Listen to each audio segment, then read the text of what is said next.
چند روز پیش باز توی دانشگاهی یه جوان یه سوالی پرسید که ما که خودمون بدبخت و بیچاره داریم چه لزومی داره به لبنان کمک کنیم؟ چه لزومی داره به فلسطین کمک کنیم؟ بهش گفتم که اون کمکی که میشه از صندوقی است که مربوط به بیچاره و فقیرهای جامعه‌مونه. بیچاره فقیر سازمان داره، وزارت اقتصاد براش هست، بانک مرکزی هست، وزارت بازرگانی هست، وزارت جهاد کشاورزی هست، کمیته امداد هست، وزارت رفاه و امثال این وزارتخونا هستن. اینا وظیفه‌شون اونها. یک بودجه مستقلی دارید برای دفاع از کشور. بودجه دفاعی باید بیاد تشخیص بدی کجا استفادهش کنی. گفتم شما میدونی بهترین ناو این کشور اسمش سهند بود. خب نه. گفتم میتونی بری عکسش رو تو اینترنت پیدا کنی. وقتی سال 66 از داخل تنگه هرمز از بندر عباس خارج شد، 20 کیلومتر جلوتر نرفته از فاصله 150 کیلومتری هواپیمای A6 آمریکایی با موشک‌های هارپون از 150 کیلومتری زدنش، اصلا نفهمید از کجا خورده. اون عکسی که می‌بینید یک تراژدی در تاریخ مردم. این عکس یک عکس آمریکایی ازش منتشر کردن که از بالا گرفتن داره میسوزه. فریگیت سهند جمهوری اسلامی سراسر آتش. من این عکس رو دارم موقعی که میخوام حقایق تلخ کوتاه آمدن رو و جلوی دشمن ذلیلانه برخورد کردن رو دقت کنم. این عکس رو بهش نگاه میکنم. اون روزی بود که شما مجبور بودید تو این جاده ساوه یه جایی هست به اسم شهید جولایی، کارخونه است که قایق درست میکنه. قایقاش الان قیمتش 5 میلیون. دو تا بشکه 200 لیتری بنزین میدادی به دو تا آدمی که زیر سوم راهنمایی سواد داشتن، با یه راکت کاتیوشا میگفتی هر نفتکش دیگه توی خلیج فارس بزن. اگر با هواپیماهای پیشرفته، ناوهای پیشرفته اینقدر به عراق کمک کردن، آمدن آمریکایی‌ها و انگلیسی‌ها تو خلیج فارس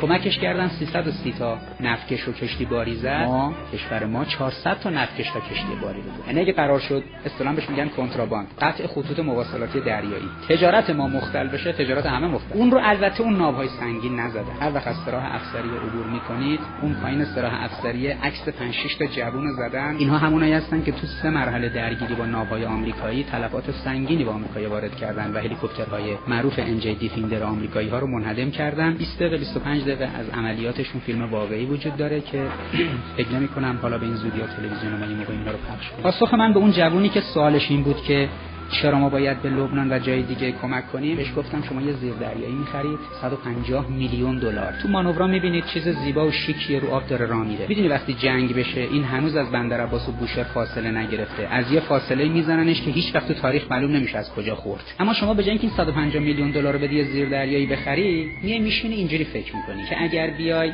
سالی 1 میلیون دلار یک سازمان چریکی کمک کنی، کار فرهنگی کردی، اونها رو با ادبیات خودت رشد دادی، جامعه سازی کردی، بعد اونها در مواقع ضروری به تعبیر غربی‌ها پراکسیوار کردن، بعدم نه یه روز دو روز، ارتش 1 میلیون نفری عراق 21 روز جلو آمریکا دوام آورد. 34 روز اون گروهی که شما یک کمک مالی بهش کردی اسرائیل رو پشت دروازه‌های لبنان نگه داشت. توی جوان میتونی بفهمی معنی این یعنی چی؟ بله، جامعه فقیر داره، سیل زده داره، گرسنه داره، زلزله زده داره، وظیفه وزارتخونه‌های دیگه است. نباید از بودجه دفاعی بزنی. 22 میلیون دلار میدی یه هواپیما می‌خری، با هواپیما که نمیتونی مسافر ببری، هواپیمای جنگی. باید بذاریش کنار باند بپوسه، چند وقت یه بارم بلندش کنی، یه دوری بزنه، یه مانوری بزنه، بشینه. امنیت رو که با تکنولوژی اینجوری نمیشه نگه داشت. بله اگه داشته باشی خودت بسازی درسته، ولی از روسا هواپیما می‌خری، از آمریکایی‌ها می‌خری، چرخشو نمیدن، قطعات یدکیشو نمیدن. هست این تصویری که امروز تو ذهن مخاطب ما هست، تو ذهن جوان ما هست که باورش اینه که ما چرا مثلا کمک می‌کنیم به لبنان، چون یه کارگردانی پیدا نشد نشون بده که شما در بهترین حالت ناو که بخرید میشه ناو سهند. ناو سهند 20 کیلومتر از بندر عباس نرفته بیرون با 2 تا موشک هارپون از 150 کیلومتری، هواپیمای A6 گرومن، جوری این رو از روی ناوهای هواپیما بر بلند میشن میزنن که این دیگه نتونه تکون بخوره. ما 6 تا رزناو خریدیم از آمریکایی‌ها قبل از انقلاب. الان توی ارتش آمریکا ناوهای سرفرماندهی هست. یکیش کید، یکیش کراملاین، یکیش لاسال که ناو سرفرمانده آمریکا تو اقیانوس هنده، یکیش وینسنز، همونی است که هواپیمای مسافربری ما رو زد. اون ناو خودمونه، اون ناوی است که قبل از انقلاب پول اینا رو نقد حکومت پهلوی داده، 400 میلیون دلار قیمت هر کدوم اینا. الان قیمت هر کدومشون 1 میلیارد و 200 میلیون دلاره. کشتی بریشتون رو وقتی قرار شد آمریکایی‌ها اسکورت کنن، بزرگترین نفتکش کشورهای منطقه، یک سوپر تانکر نفتکش 330 متر طولشه. وقتی سال 66 قرار شد که این رو اسکورت کنن، امام گفته بود که نذارید این برسه به کویت. اگر آمریکایی‌ها یک کشتی رو اسکورت کنن برسه به کویت، اینا کشتی‌های ما رو فقط میزنن، ولی ما هر کشتی رو بخوایم مقابله به مصر کنیم بزنیم، دیگه اجازه نمیدن که کالایی برای ما جابجا بشه، نفتی صادر بشه، کالایی وارد بشه. اما کالاهای اونا رو به اسم اینکه کالا مال کویت و عربستانه آمریکایی‌ها اسکورت میکنن و بعد از اونجا هم از راه زمین منتقل میکنن به عراق. نگذارید برسه 2 تا دونه مین 02 که حدود 800 کیلو تا 1 تن وزنش، مینایی که تو فیلم‌های سینمایی می‌بینید گرد شاخک داره، لنگر داره، میندازن میره زیر آب، میاد رو سطح آب میمونه. این 6 تا اسپرانس ایرانی رو آمریکایی‌ها برای شکستن روحیه ایرانی و اینکه ما با ناوهای خودتون که بهتون ندادیم میایم اسکورت میکنیم، جرأتش رو ندارید بیاید بزنید. 6 تا ناو اسکورت کردن، یکیشون پاسیور جلو، یکیشون پاسیور عقب، 2 تاشون سمت راست و 2 تاشون سمت چپ کشتی ارخا. کشتی ارخا رو پرچم آمریکا رو زدن روش، اسم آمریکایی گذاشتن روش، کشتی بریشتون. یکی از شاهکارهای دفاع مقدس ما زدن کشتی بریشتون. هنوز البته از مادر زایده نشده کارگردان و سناریستی که بتونه این فیلمو بسازه. و اینها رفتن دقیقاً یه جای این مین‌ها رو ریختند که به ناوها نخورد ولی به کشتی بریشتون خورد و کشتی بریشتون اون ناو